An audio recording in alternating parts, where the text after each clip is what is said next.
اور خیال یہ تھا کہ فروری کے اینڈ تک یہ ایک نیا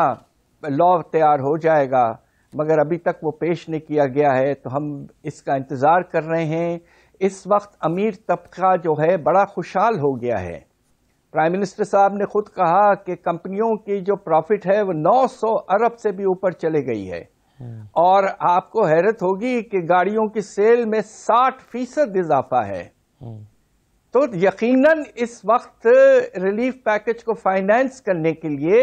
امیر طبقے کے انکم ٹیکس میں کچھ اضافہ ضروری تھا،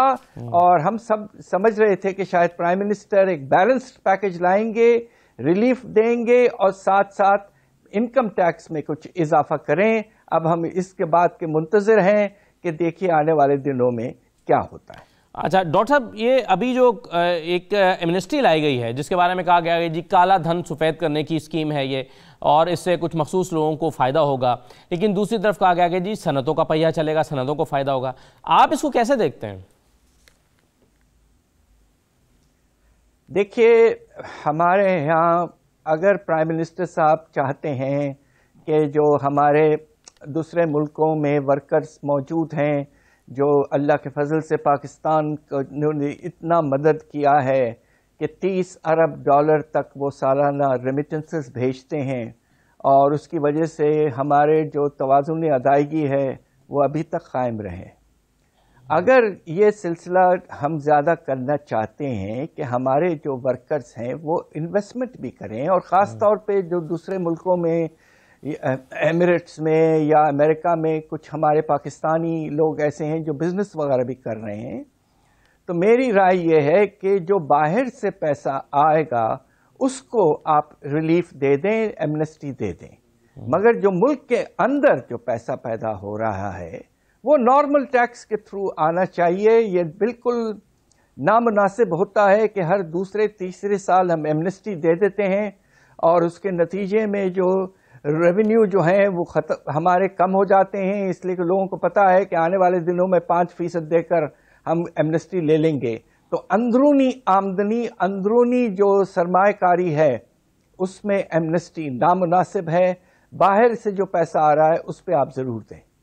صحیح ہے ڈاکٹر صاحب، یہ آپ کے خیال میں جو حکومت دعویٰ کر رہی ہے کہ ریکارڈ ٹیکس کلیکشن ہوئی ہے اور اس کو بڑھا رہے ہیں اور اسی کی وجہ سے ریلیف مل رہا ہے، تو اور اس کے علاوہ جو مجموعی طور پر جو معاشی پالیسیاں ہیں جس میں حکومت یہ دعویٰ کرتی ہے کہ جی 5.7% پہ گروتھ ریٹ جا رہا ہے، آپ اس کو کیسے دیکھتے ہیں؟ مجموعی طور پر ہماری معیشت کی سمت ان حالات میں، ایک تو ہے نا کہ ریولوشنری چینجز آپ لے کر آئیں، انقلابی تبدیلیاں لے کر آئیں، وہ تو نہیں ہو پائیں، لیکن ان حالات میں کچھ اپنی سمت درست کر پائی ہے حکومت؟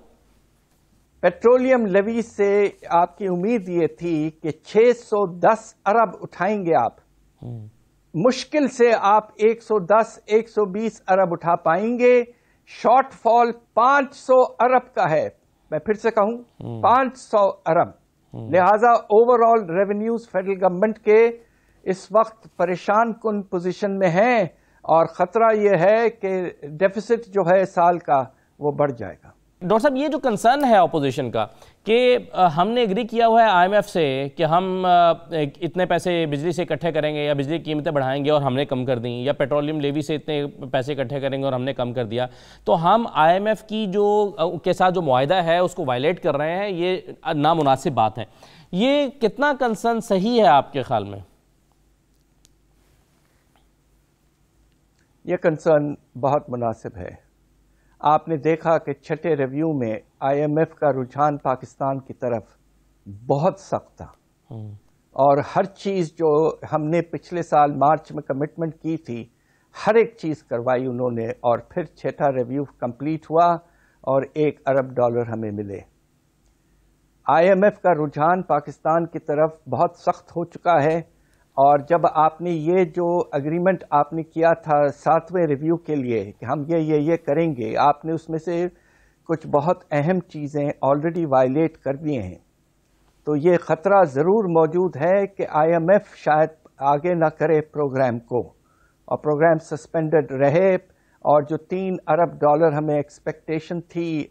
سپٹمبر تک آنے کی وہ شاید نہ ہو۔ اور یہ حکومت کو اب کنٹینجنسی پلاننگ کرنی ہے کہ اگر IMF کا پروگرام نہیں ہوتا ہے اور دوسرے جو ادارے ہیں جس میں ورلڈ بینک، ایشین بینک وغیرہ، وہ بھی پیسہ پاکستان کو پہنچانے میں دقت ہوگی، تو لہٰذا اب وقت آ گیا ہے کہ کنٹینجنسی پلاننگ کریں. یہ امکانات کافی ہیں کہ IMF پروگرام پھر سے پھنس جائے گا. صحیح ہے. اچھا یہ بتائیے آخر میں ڈاکٹر صاحب کہ پوری دنیا میں جیسا کہ بھی آپ نے خود بھی فرمایا کہ مہنگائی ہوئی ہے، اور یہ بات مناسب ہے کہ آپ نے کہا کہ جی چونکہ پوری دنیا میں ہو رہی ہے اس کا امپیکٹ پاکستان پر آنا ہی تھا. ایسے میں آپ سمجھتے ہیں کہ اس معیشت کو بنیاد بنا کر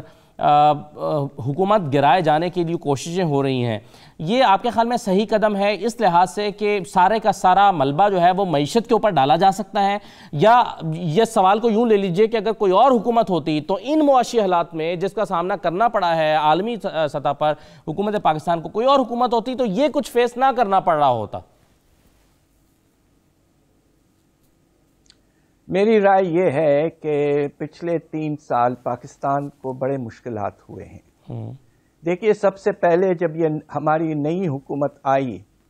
ان کے سامنے ایک تاریخ کا سب سے بڑا تجارتی خسارہ تھا. اس لیے انہوں نے بہت اقدامات لیے، انہوں نے روپے کو بہت تیزی سے گرایا، سود کو بہت تیزی سے بڑھایا. اس کے نتیجے میں جو شرح نمو ہے وہ کم ہوا. جی. اس کے بعد 2020 کے آغاز میں کووڈ آ گیا، اور کووڈ کی وجہ سے تو ساری دنیا بھر میں حالات حد سے زیادہ خراب ہوئے. پاکستان نے البتہ بہتر مینیج کیا ہے، تو حکومت کو کافی بڑے مسائل فیس کرنے پڑے ہیں. میری اپنی رائے یہ ہے کہ علاوہ کچھ گورننس کے فیلیئرز میں، جس طرح کہ اگر آپ کو وقت پہ LNG امپورٹ کرنا ہے تو آپ نے نہیں کیا، آپ نے شوگر امپورٹ ڈیلے کر دیا، اس طرح کی چیزیں یہ گورننس کے لحاظ سے ہوئی ہیں. مگر آبجیکٹیولی معاشی حالات خراب تھے، اور کوئی اور حکومت بھی ہوتی تو اسے بھی یہی دقت، یہی مشکلات پیش کرنے اور دیکھنے ہوتے.